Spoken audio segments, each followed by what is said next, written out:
dan cinta. Dan buat kalian yang baru pertama kali kesasar atau terdampar di YouTubeku ini, aku si pembisik kartu. Aku tinggal di Belanda dan di Thailand. Dan buat kalian yang udah sejauh ini mendukung channel Suki and Diego, apalagi kalau pas Madam Suki lagi membuat prediksi, terima kasih buat kalian semuanya dan banyak cinta tentunya. Oke, masih subang lagi. Ya, jadi sementara polisi atau penyidik belum mengumumkan kasus ini, jadi apa salahnya kita mengawal kasus ini? Yang terpenting adalah tidak menggiring opini seperti itu ya. Karena kalau Madam Suki melihat dari tarot itu bisa melihat dari banyak sudut pandang ya, dari sudut pandangnya si A, si B, si C, dan si D. Jadi tugasnya Madam Suki di sini bukan untuk menghakimi siapapun, bukan, tetapi hanyalah untuk memberikan atau nyari tahu khususnya atau lebih tepatnya memberikan kisi-kisi untuk ngeliatin gimana sih situasi dan kondisi di kasus pelepasan ibu dan anak ini. Nah, jadi apa yang aku utarakan ini atau akan aku bahas ini, aku ambil dulu dari Des Jabar tanggal 14 Januari 2022 ya. Nah, hari itu di tanggal 29 Desember 2001 pagi, Kapolda Jawa Barat yaitu Irjen Polisi Suntana memberikan keterangan pers soal kasus ibu dan anak kepada wartawan begitu. Nah, itu ada waktu itu beliau ada di Mapolda Jabar, yakni di Jalan Soekarno-Hatta. Oke. Di dalam penegasan ini di Des Jabar tanggal 14 Januari 2002 itu, Kapolda Suntana menegaskan nama-nama pelaku di Subang tidak akan dilakukan pada tahun 2021. Ya, berarti kan kalau tahun 2021 kan sudah berakhir ya, sudah terlewati. Jadi kasus ini akan diungkapkan siapa otaknya, siapa pelakunya, dan siapa eksekutornya, siapa yang terlibat akan diumumkan pada awal tahun 2022 atau tepatnya di bulan Januari ini. Jadi marilah kita menarik nafas lega, ya kan? Ayo breathing, breathe out ya. Jadi sesungguhnya inilah yang kita tunggu ya, yang kita tunggu sampai 5 bulan ini kita nunggu-nunggu sampai emosi kita terpancing pastinya, kesedihan kita udah meluap-luap, atau mungkin kalau kita udah nangis tuh udah kayaknya sekarang udah gimana ya, aku merasa bahwa kalian juga merasa pesimis gitu loh. Tapi anyway, di videoku ini sebenarnya adalah video tentang harapan semua orang agar kasus ini segera terrealisasi atau segera dirilis siapa diumumkan seperti yang dikatakan atau sudah ditegaskan oleh Kapolda Bapak Suntana, ya kan? Oke. Jadi maka itu kenapa sketsa wajah ini akhirnya muncul itu kan, meskipun itu tidak menampakkan wajahnya itu gimana, tetapi kan dari berita-berita yang sudah berseliweran kita sudah tahu ya wajahnya tirus, atau misalkan hidungnya bagaimana, atau umurnya sekitar 30 tahun. Jadi hal-hal itu memang sudah disampaikan meskipun wajah dari tampak depannya kita semua masih gimana sih, kita kan pengen tahu gitu ya. Jadi kemunculan tentang sketsa wajah itu sebenarnya adalah sebuah secercah sinar harapan buat kita semua. Jadi emang kemunculan dari sketsa wajah itu adalah membuat kita seperti memberikan secercah harapan, right? Iya. Nah, itu memang harapan kita semua. Namun hingga 14 Januari sampai 15 sampai 16 tahun 2022, dan ini awal kan Januari, kok sepertinya nggak ada tanda-tanda. Nah, itu akhirnya membuat kita itu semakin ciut lagi, ya kan? Apa sih yang ditunggu? Sedangkan sudah ada 69 saksi loh. 15 saksi itu diantaranya adalah mereka ini yang masih kategori keluarga ya. 11 saksi itu mereka yang melintas itu. Terus ada lagi 32 saksi itu yang menentukan alibi. Jadi tepatnya memang jumlahnya kan 69. Terus Pak Polisi itu buat apa gitu.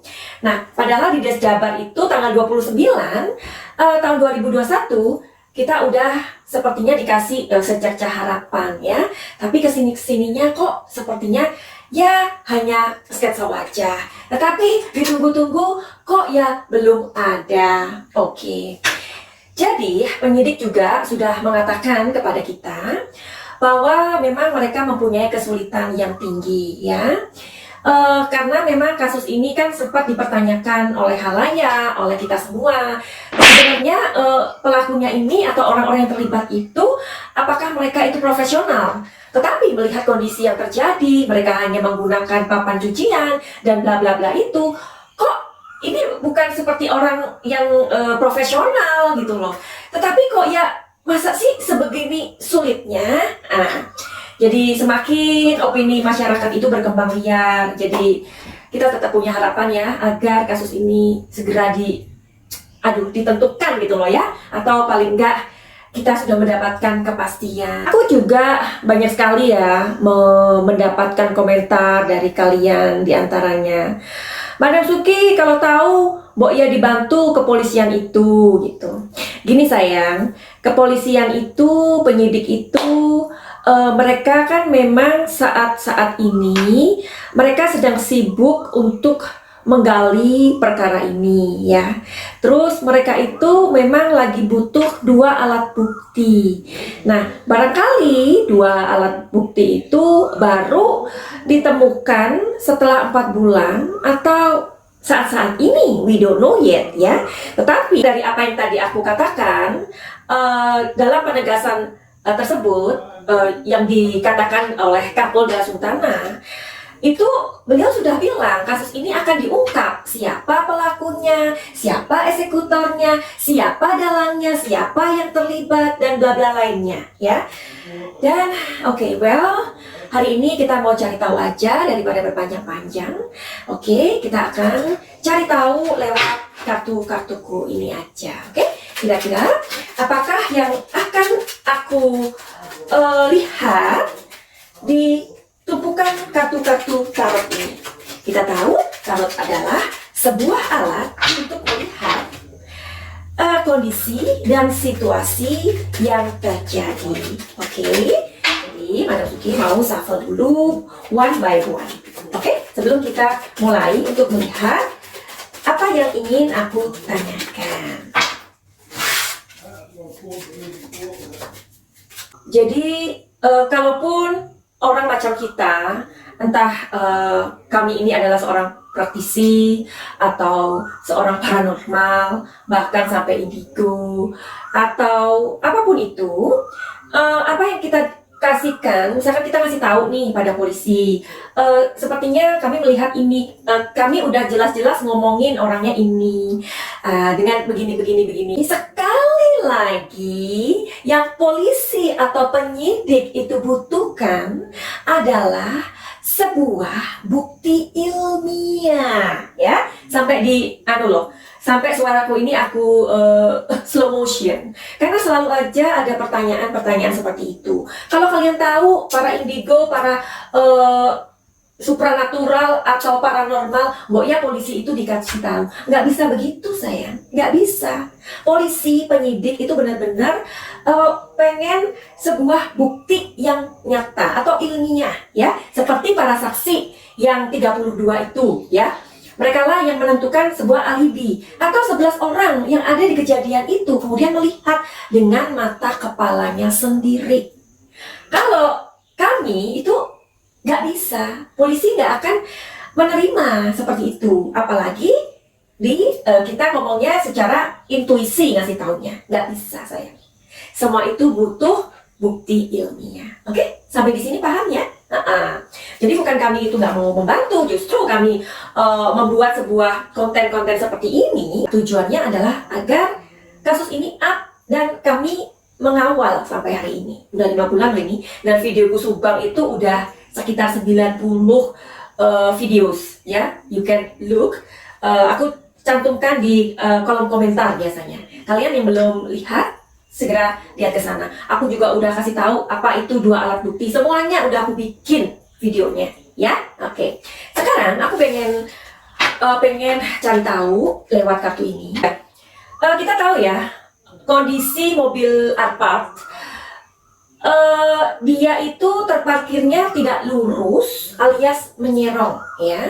Itu kenapa?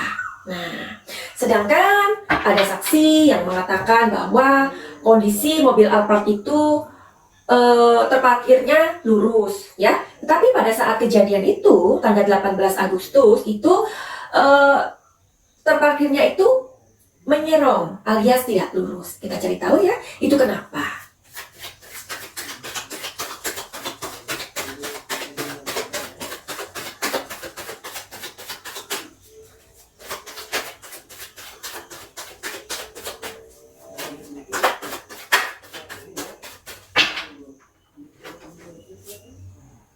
Ya, look at this.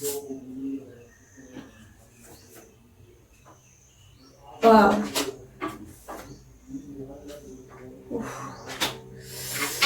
Alright, dari 3 kartu ini aja aku sudah bisa membaca kondisinya.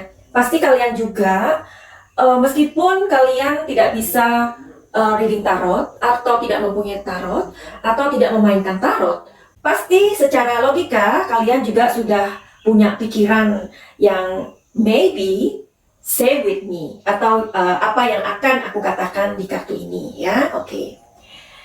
Jadi kenapa kondisi dari Alphard itu diparkirnya tidak lurus, ya, atau menyerong begitu? Karena ini kan sudah menjadi sebuah tragedi, ya. Nah, jadi kalian tahu ya tragedi itu apa, ya. Jadi ini sudah menjadi sebuah tragedi pada malam itu, ya. Sehingga perampasan nyawa itu terjadi. Nah, hal ini tentunya mereka berpikir keras malam itu bagaimana untuk agar mereka bisa membawa mereka ke suatu tempat, ya. Nah, seperti aku bilang, barangkali kalian sudah pernah melihat video-videoku yang lalu-lalu, yang lama-lama. Di situ memang ada sebuah rencana mereka akan dibawa ke sebuah tempat, ya. Jadi memang posisinya itu untuk menutupi, ya, menutupi. Secara rumahnya kan ada di depan jalan, ya kan? Nah, dan mereka pada malam itu tampak sangat kecapean, ya, karena posisinya kan mereka harus memandikan kedua jenazah tersebut, tentu menguras energi. Jadi mereka juga akhirnya bersepakat untuk membuat kondisi mobil Alphard itu menyerong agar menutupi kondisi di jalan bila mana ada orang sewaktu-waktu lewat atau we never know, ya kan? Namanya juga ini sebuah rencana. Nah, rencana itu terjadi memang karena ini, ya, ada sebuah rencana matang di mana mereka mau dibawa ke sebuah tempat agar tidak diketahui oleh orang yang melintas. Oke? Sekarang aku juga mau cari tahu, which is aku sudah tadi kasih tahu ke kamu, ya, kalau mereka itu sebenarnya mau dibawa ke suatu tempat, ya. Tapi kita mau make sure lagi hari ini. Kenapa dua korban tersebut dikondisikan tertumpuk di dalam mobil, ya kan? Jadi kenapa sih mereka itu kok dikondisikan tertumpuk gitu loh, ya? Dalam kondisi tidak ada baju sehelai pun, itu karena mereka setelah dimandikan gitu. Tetapi setelah dimandikan kan bisa aja dikubur, ya kan? Nah, karena juga kalau dikubur di belakang, ya bisa jadi, tetapi itu mungkin risiko. Atau dimandikan, ya udah dibiarkan aja. Karena kan tujuan memandikan itu untuk menghilangkan sidik jari, right? Nah, jadi kita mau cari tahu aja yuk, kenapa kondisi dari kedua jenazah tersebut dalam kondisi tertumpuk di bagasi mobil, ya.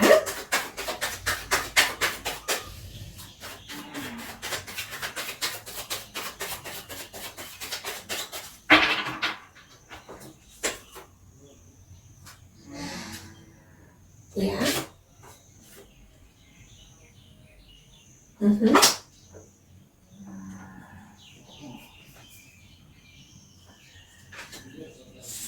Aku akan cari tahu di kartuku yang ini ya. Karena sometimes like this ya.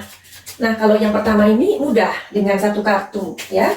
Tapi ada saatnya dimana membutuhkan kartu lain karena sulit gitu loh. Agak sulit dibaca ya.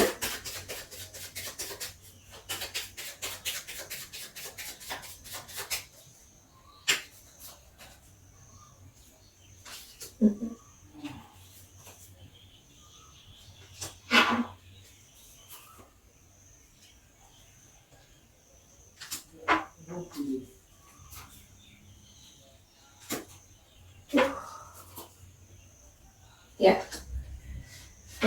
Waduh.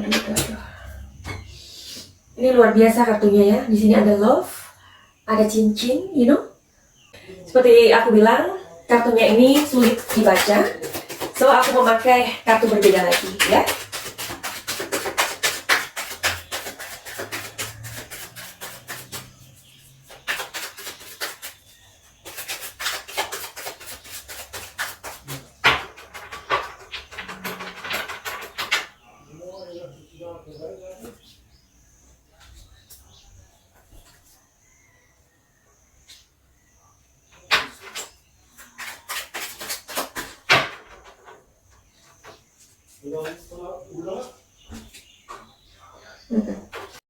Terima kasih buat kalian yang udah mampir dan mengunjungi channelku ini. Tapi jangan lupa untuk melihat video-videoku yang lain, meskipun aku tidak sedang membahas kasus Subang ya, karena pastinya video-videoku yang lain tentu tidak kalah menariknya. Oke, jadi dari rentetan kejadian itu ya, dimana pada saat mereka kebablasan ya istilahnya, padahal sebenarnya memang bukan dibunuh ya, bukan. Tapi karena kemudian kebablasan dan saat itu ada rentetan hal yang terjadi, maka mereka membuat sebuah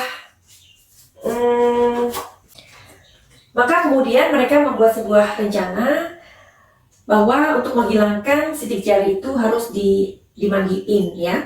Nah, pada saat memandikan ini sebenarnya ada beban ya. Ada beban juga. Terus ada juga kecapean di sini. Kecapean. Nah, di sini.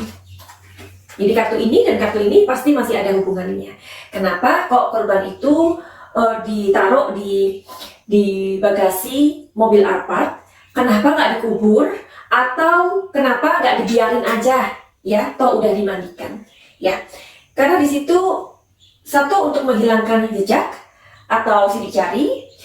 Yang kedua, mereka mau membawa ke sebuah tempat dan di situ mereka sudah kelelahan, ya, nih sangat kelelahan.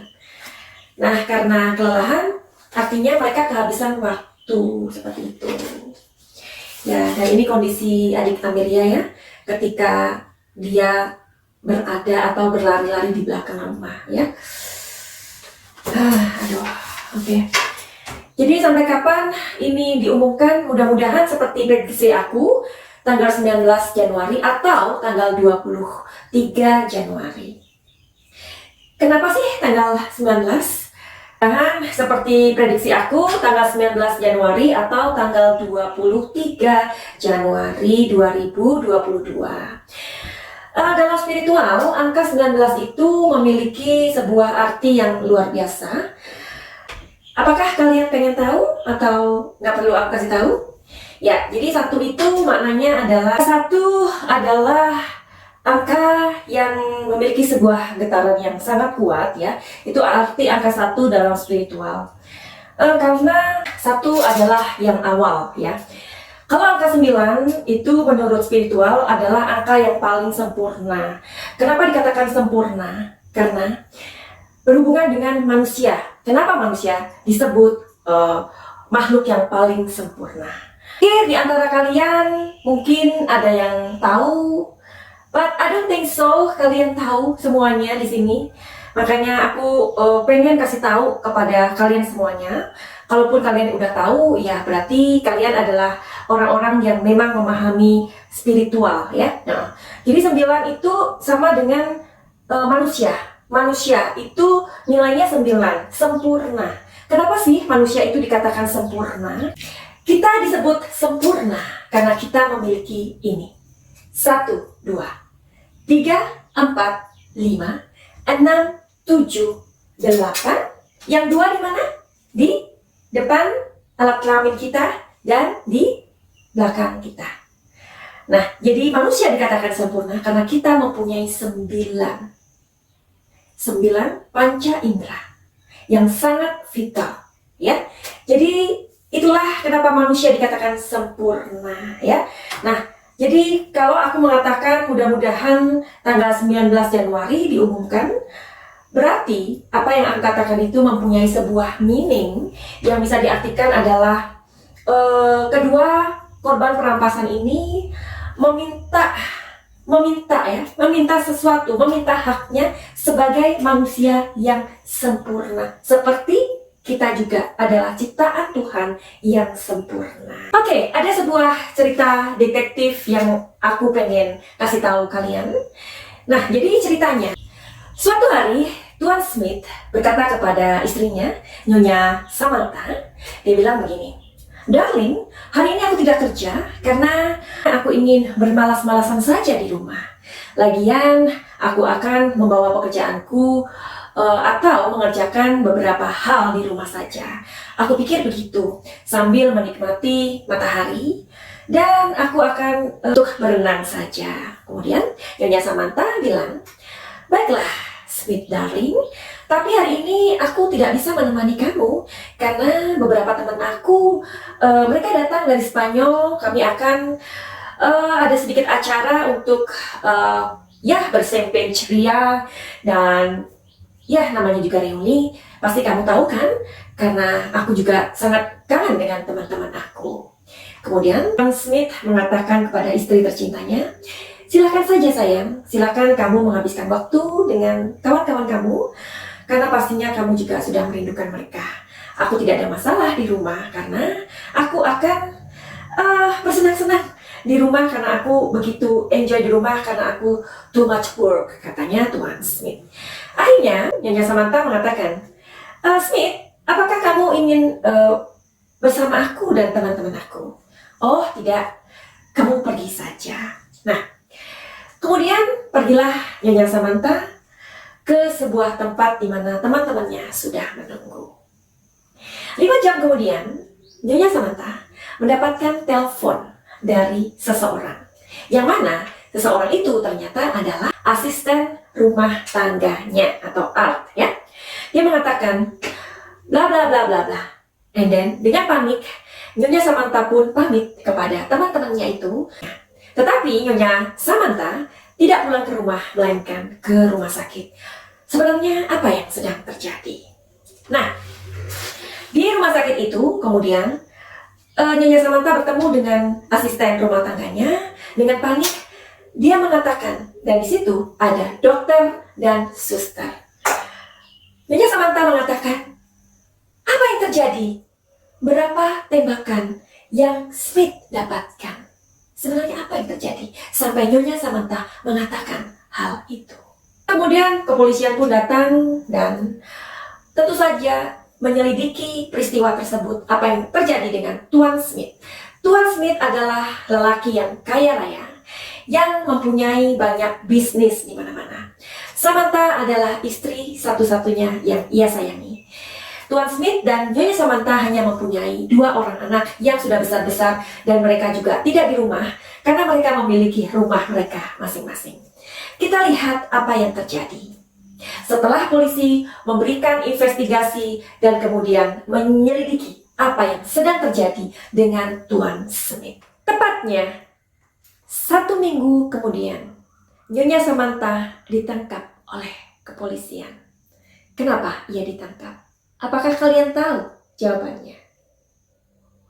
Silakan menebak-nebak, dan kalau kamu merasa bahwa jawaban kamu ini benar, artinya kalian mempunyai intuisi yang bagus atau kalian mempunyai bakat menjadi detektif.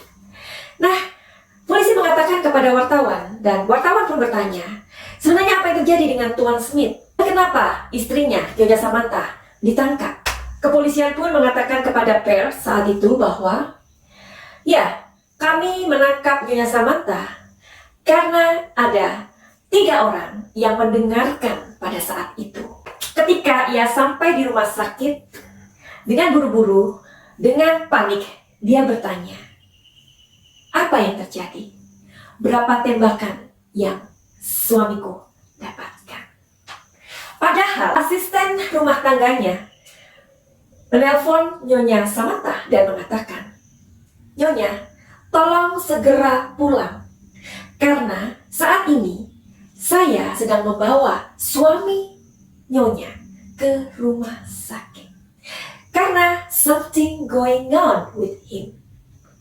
Asisten rumah tangga tidak pernah mengatakan bahwa Tuan Smith kena tembakan.